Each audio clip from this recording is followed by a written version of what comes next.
Ma vie sexuelle sera-t-elle affectée par mon traitement?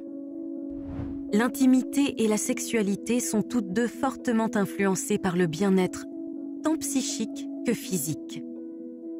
Le cancer et les traitements peuvent considérablement affecter ce bien-être, et donc la sexualité.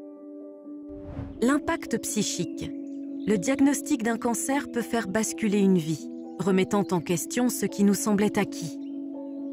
La phase aiguë de la maladie laisse peu de place au désir sexuel, car les traitements monopolisent toute l'attention du patient et occupent ses pensées.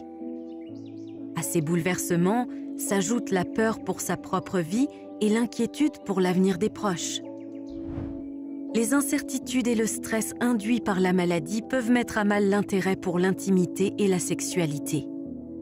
De nombreuses personnes atteintes d'un cancer rapportent que pendant le traitement et même après, le désir sexuel disparaît.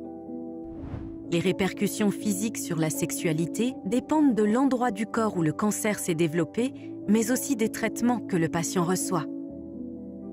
Un cancer dans la région du bassin ou au niveau des organes sexuels peut avoir une influence directe sur la sexualité. Les conséquences directes du cancer, comme l'essoufflement, la fatigue générale, peuvent aussi avoir un impact important.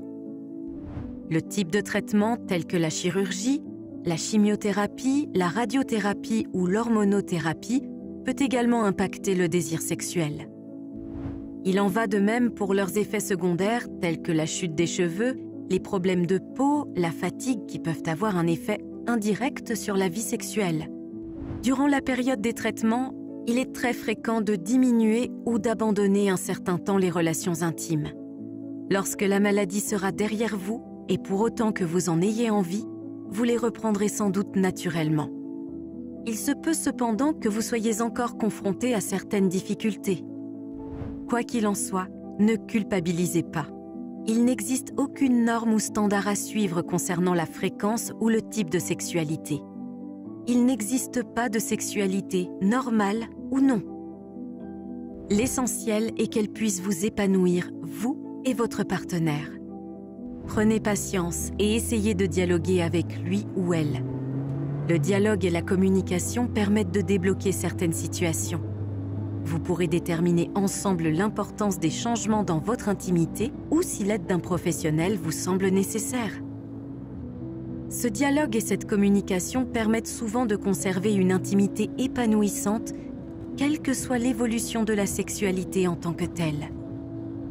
Il est parfois très difficile de s'exprimer sur sa sexualité avec le personnel soignant, mais n'hésitez pas à poser toutes les questions qui vous préoccupent. L'équipe soignante pourra, le cas échéant, vous orienter vers un spécialiste, psychologue ou sexologue. Quelques séances peuvent parfois suffire à débloquer une situation. Si vous avez d'autres questions sur ce thème, n'hésitez pas à les poser à votre équipe soignante à l'hôpital.